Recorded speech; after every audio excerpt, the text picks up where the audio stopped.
Three mics out and closing. If we don't stop them here, they could destabilize the entire region.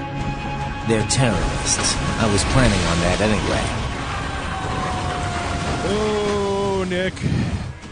Oh, Nick, this is hard.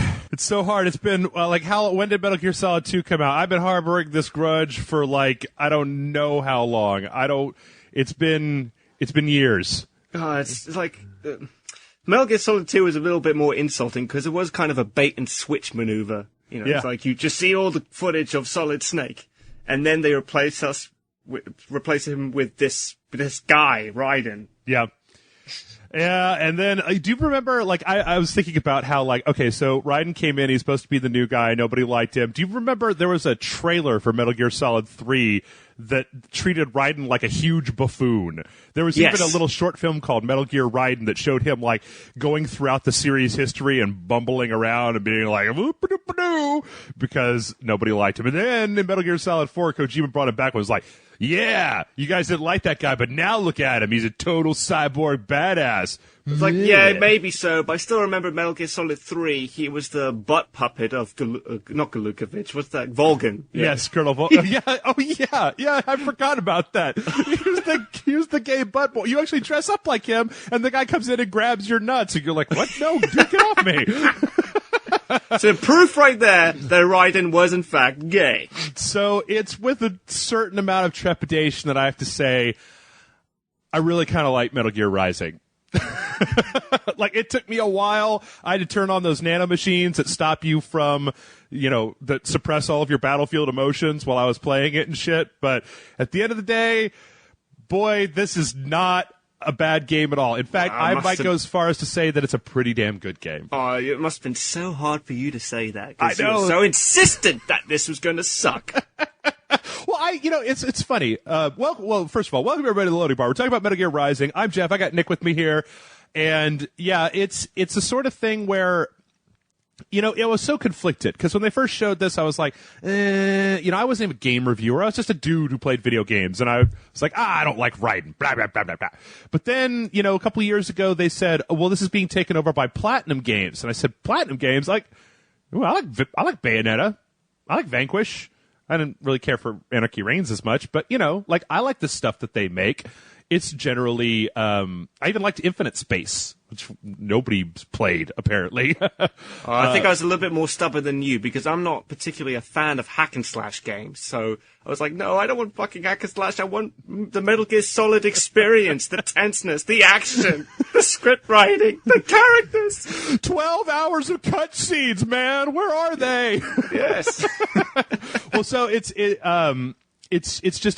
funny how over time, it had to be reconciled. It had to be and I'd said on multiple podcasts, if they just change the name so that it's not Metal Gear Solid Rising, so it's just Metal Gear whatever, and I'd be like, okay, this is a clean break from the franchise, and now we're out over here, we're doing our own thing, so that you're not jerking around with the series that I'm all got a game boner for.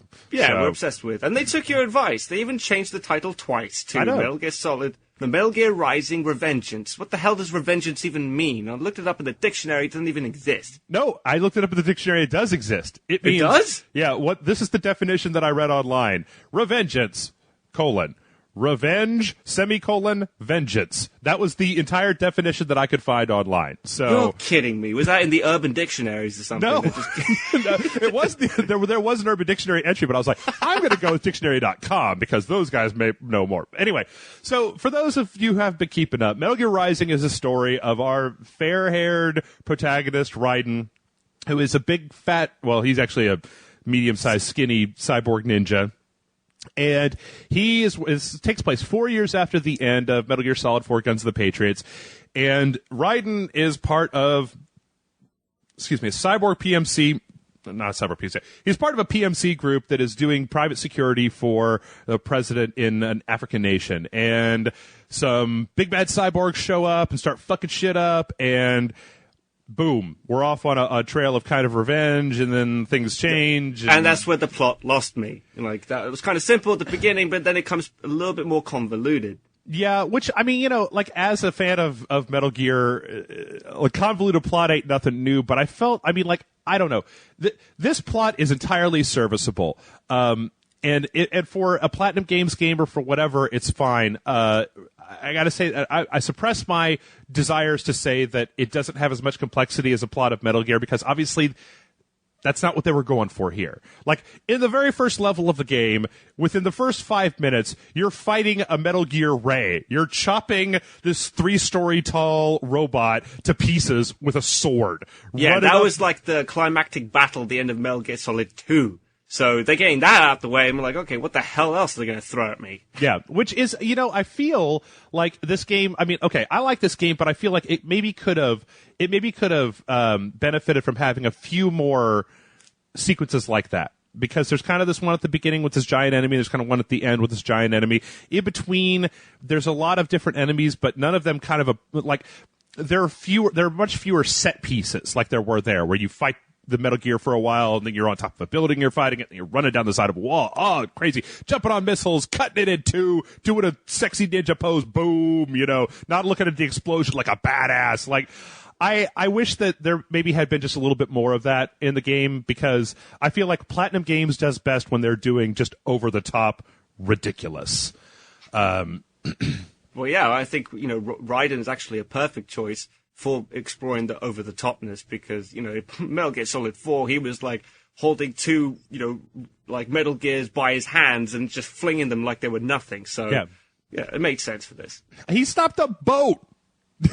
Yeah, oh god, yes he did! With one arm! There was a part at the end where, like, both of his arms and one of his legs were gone, and he had a sword in his teeth and was fighting, like, 6 ninjas at the same time. Oh, God, that actually pissed me off.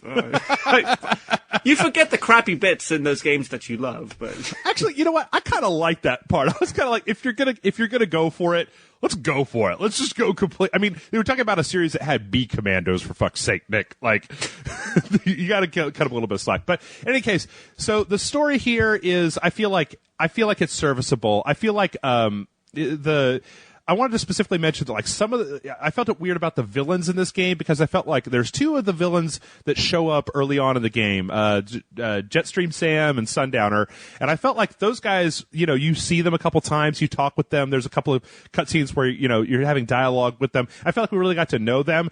The last boss, and then the second boss in the game, Mistral and Monsoon, and then the final Mitt Romney guy, like, I didn't feel like I really understood anything about those guys. Like, they come out, they make a big speech, and then they fight. And I feel like it would have been better if we just maybe would have seen more of them before we got to fight them, just so that there was a little bit more oomph to those battles. Well, I agree with you completely there. I mean, like Mistral and Monsoon, some of the other characters, like, I understood what they were there for. They were just to be another boss battle, which is fine. I mean, like, if we saw them a little bit earlier on, then we could get excited about it. But the arch villain of the game is only shown, like, in the last 5 minutes.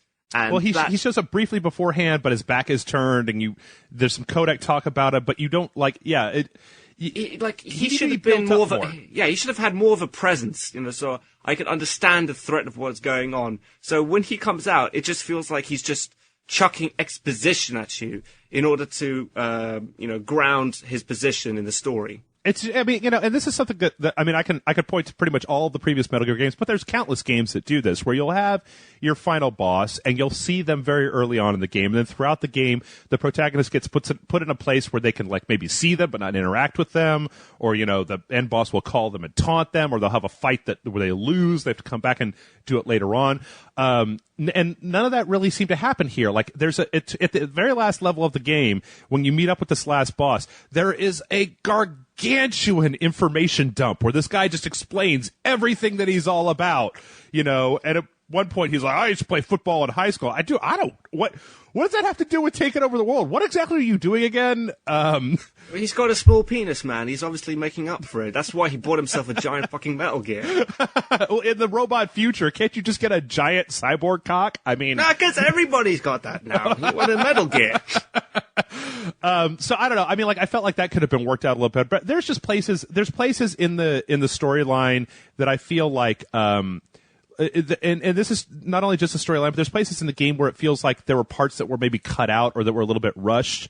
Like there would be a point in the game where you would go from one place to the next. I remember there was a part later on in the game where I don't want to get into specifics, so I don't want to spoil it, but like Raiden is dicking around with some airplanes, and it seemed like the perfect place in the game to have like a bunch of QuickTime events or just some kind of interactivity from the player, as opposed to just watching this cutscene where you get to see your character doing all this crazy shit. There's places where it felt like there should maybe have been more of a transition between certain environments, or that there was a little extra characterization that could have been plugged in there. It's just, and I don't know, Nick, if you didn't feel this, correct me if I'm wrong, but there were just times where it felt like the storyline was a little bit clipped, like it cut before you would kind of expect that part to be done. Well, yeah, I mean, like, especially in that dogfight bit, I had my controller in hand, and I thought that was going to be some playing, but it just turns out it was like another regular cutscene, and you're just watching the action. Yeah. So I'm like, yeah, okay, fine, whatever. It didn't bother me too much. I mean, like I like the fact that they brought back the whole codex sequence where you could talk to characters, but I didn't spend as much time on it as I did in the previous Metal Gear games, because it was pretty clear on what I had to do, which was just to, slice some dudes up. Right. Whereas in the previous games, it was a little bit vague sometimes, and by talking to the other characters, you could engage more into the story. Well, you know what? That is a perfect segue to talk about the thing that I probably love more than anything else in this game, which is slicing some dudes up. Oh, yes. I kept saying to myself throughout this game, like, man, this is going to get boring, and it's just going to become like, oh, whatever, I'm just slicing up the dude. You know what? Like, I played this game for probably about 12 hours. I still like just going in there and cutting dudes into teeny tiny pieces. I like the fact that it's got a counter to tell you how many pieces you cut that dude into. Yeah. Like, cause I set my own personal record. I'm like, yeah, 187. Woo! New personal best at cutting dudes up. I mean, yeah, like I said before, I'm not a particular fan of hack and slash games, but this one just made it really gratifying in how you kill your enemies. And you could either do it in, what's it called, blade mode, where you could slow time down and cut them into tiny little pieces like you're doing a chopping board and preparing some food for the kitchen, or you could just do with the regular mode, and that's just as fun as well. And you're flying through the air and you're doing some awesome acrobatic stunts. Yep. And it's really cool because the way that the game is set up is you can at any time hold down the left trigger and you'll go into this slow motion mode where you can either manually aim your sword swing with the right analog stick, which to be honest, I only did when I really had to, or you can use the X and Y buttons to just do a straight horizontal or vertical strike. But what's really kind of brilliant, what I really applaud Platinum for doing here is that when certain enemies you have to kind of whittle down a little bit before you can do this blade mode, but when you do this blade mode, there's an energy meter that goes down as you're using this mode. But all of the enemies in the game have a juicy core of electrolytes. They have a spine made out of Gatorade. And if you cut them in just the right place, you'll get a little QuickTime event where you can reach in and grab that Gatorade spine and crush it in your hand, and you get back all of your health and all of your energy. So it becomes an interesting kind of flow of combat because you can run around, maybe you're getting hit, maybe you're down a little bit on health. You just run up to a dude, and he's got all the health just in his meaty spine, so, Which kind of begs the question, like, are we saying that all these PMC soldiers are just heads with spines attached to robot bodies? I sure as fuck hope so, because the game addresses it a little bit, but I still have some moral problems with chopping up 100 billion people into teeny tiny little chunks that all have families and children and shit. Like, this guy's going to have a coffin. He's going to have like a plastic bag, a Ziploc bag. He's going to come home to his family and shit. I was wondering, like, what the hell was the marketing strategy in order to hire people to become a PMC soldier? I mean, like, sure, you get paid, but we have to rip your spine out and put it into a robotic body. It's like, well, I want to have kids someday. It's like, oh, screw that, man. You got a cool, cyborg ninja outfit. Don't you want that? That's what the robot cocks are for. Oh, yes. You guys imagine just joining the army where they're like, okay, we're just going to shave your head, we're going to put this thing over your face, and then now you're going to go into surgery, we're going to take your spine out. Wait, what? It's probably in the fine print, kind of like the contract details over iTunes. You never actually read it. You just skim down, just press select. Yes. Right. Like, no, I think I want to be a robot barista instead. I think I just want to make robo coffee. That's all right. I'll keep my spine. That's fine. But yeah, the Zandatsu mechanic goes throughout the entire game. And at first I thought that it might get a little boring, but very early on they start to introduce enemies that you essentially have to hit and wheedle down in order to get them to a point where you can initiate this Zandatsu, the chopping mechanic on them. And that is the core of this game, and it's done really, really well. And it's helped by the fact that this game runs silky smooth, like 60 frames per second. It doesn't seem to slow down. I didn't notice any slowdown. I played on the Xbox. Nick, did you? I mean, for me, the frame rate was just great. It's gorgeous. No, I stuck with Sony, man. Sony for a PlayStation game. So, I thought that the graphics were fantastic. There was nothing wrong with them. No texture pop-ins or whatever. I felt also the combat was fluid and the parrying was very good. I think it often gets overlooked in kind of like combat games, but parrying was really easy and simple to use. There'd be often times where I would not get hit. Yeah, it's weird because I felt like the parry worked like 90% of the time. But there were some times where especially sometimes on boss battles, I don't know. It's an interesting system because you press in the direction of the character that's attacking you when you see this flash, and you hit the attack button, and you will parry their attack. And if you do it at the right time, then you can counterattack. Like in some cases with some of the enemies, it'll give you an opportunity to chop off their arms or go into the Zandatsu mode and do stuff. And it's really good. The only thing, and this is something that I've seen some complain about before, and I really kind of felt it, was I feel like that system could have been even better if they just pulled that camera back a little bit from Raiden. Yeah, I admit there was some lock-on modes where the camera would just be pinned up against a corner of a wall, and that'd be quite frustrating when the camera would be focused on a Metal Gear, for example, but you want to focus on the guys next to you. Yeah, and it seems like the game did really, really well in small scale confrontations, but it can get a little fiddly. Like, the game has sub weapons. There's a whole set of sub weapons you can have in this game. There's grenades and rocket launchers and things like that you can use to attack enemies.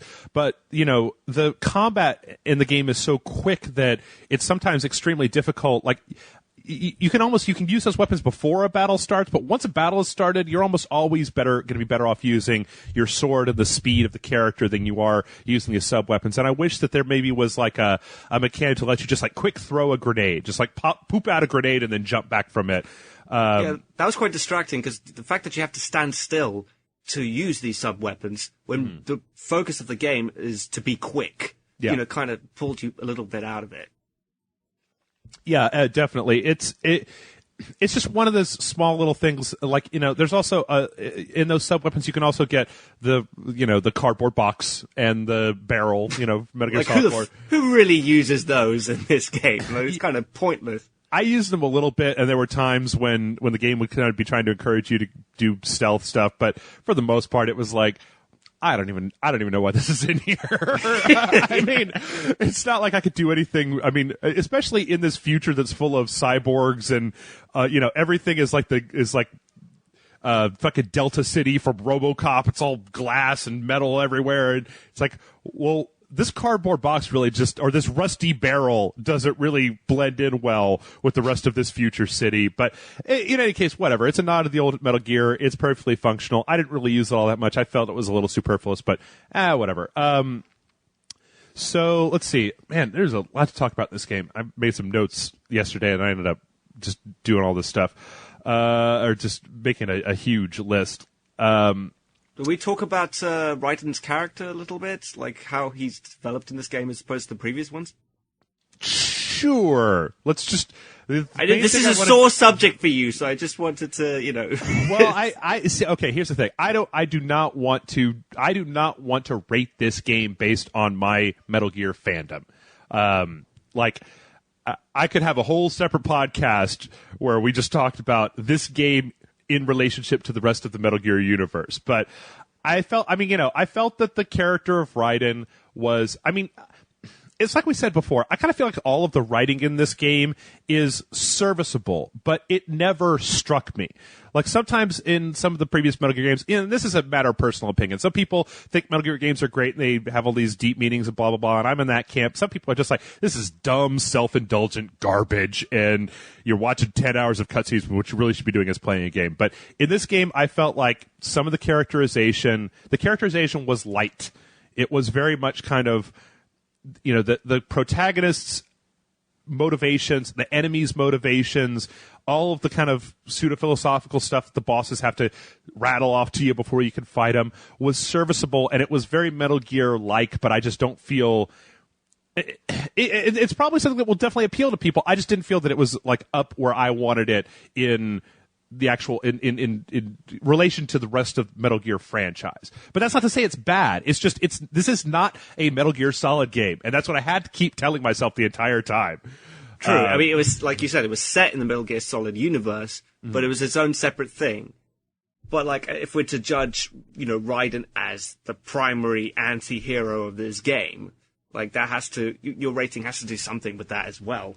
I mean, like I said, though, it's serviceable. Like, it's fine. He's got a robot dog sidekick, and he's got this dumb kid I fucking hate that kid.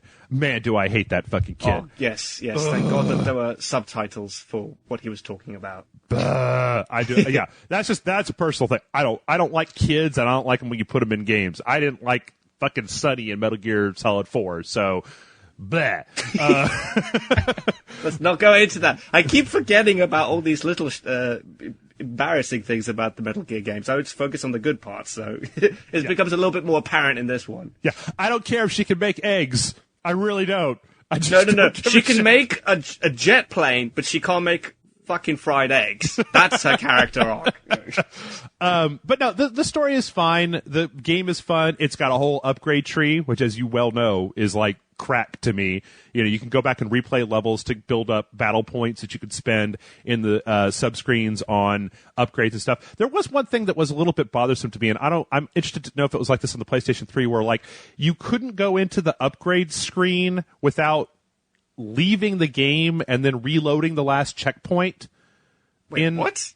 Well, that's what I noticed. I mean, I was playing, like I said, on the Xbox 360. What would happen is when you went into the upgrade screen, like if you went in there in the middle of a mission, it would exit from the game to this upgrade screen, and it would even warn you before it did so. And then when you went back into the game, it would load whatever the last checkpoint that you were at was, and it would actually refill all your health and energy. That's nice of them. Yeah, it just, I mean, maybe it's just the engine, and they had to do it to load whatever changes that you made in the upgrade screen, but it seemed really weird to me. It just seemed very off-putting, or like you pick up, I mean, I understand you have to unload to do the VR missions, but the upgrade screen, I feel, just should have been a little bit more close in there. And that's nitpicky, but, it's just one of those weird things that it didn't really bug me that much, because after every level, you are given the option of customizing your character and your weapons. And I always did that. I never really stopped in the middle of a level to customize. What? No. Well, you gotta min-max, Nick. You gotta make yourself as powerful as you can the minute that you get 50,000 BPs that you can go in there and upgrade. Sod that, man. This game's not exactly long, so I know that I got about 40 minutes before I have the option of upgrading again. I'm just gonna focus on getting as many points as possible, and then spending them later. I have a personal best of number of pieces that dude got chopped into that I have to beat now, damn it. Not later, now.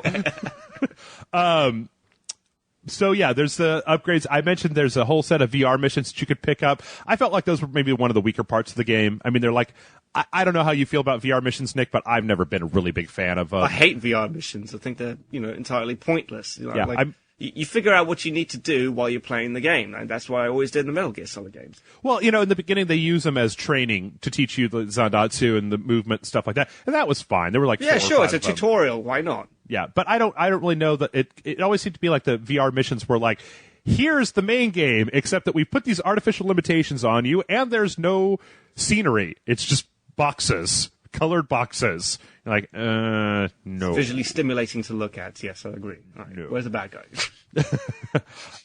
So let's see. The only other thing I'm going to say that I didn't like about the game, and as I've said, this is 100% personal opinion, I fucking loathe the music in this game. I was hoping you'd bring that up. You know, I'm not into... What kind of music was that exactly? It was like Japanese, you know, heavy metal rock and roll. Like, what was it? I don't even know what you would call it. Like, I don't know... I'm old now, Nick. I have lost touch with like when people are like, it's synth new metal or something, and I'm like, I don't know what that is.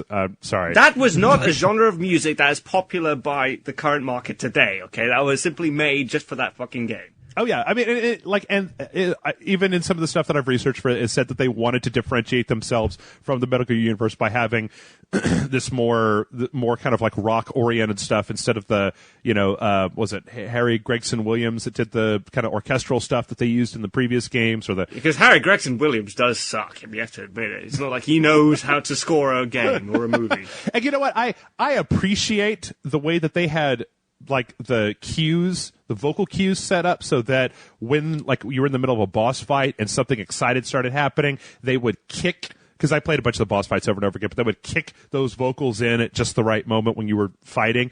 And like, okay, I see what you're doing there.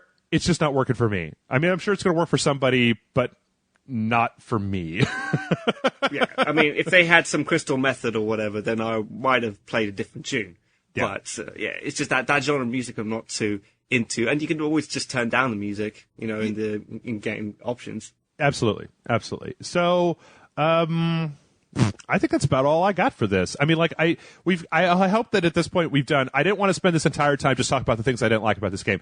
I really like the action. In fact, when I first started playing the game, I was a little bit dubious. I was still trying to kind of suppress my latent fanboyism. And I was like, Metal Gear Rising. But then I was sitting there making that noise in my head, and I was like, I'm replaying this level over and over again to max out my upgrades. Like, and I never get tired of chopping these dudes to a million pieces. And at the end of the day, this game is fun. It's a fun game with a light story. It's worth playing. Fuck it. I give it a full price. Oh, good on you, man.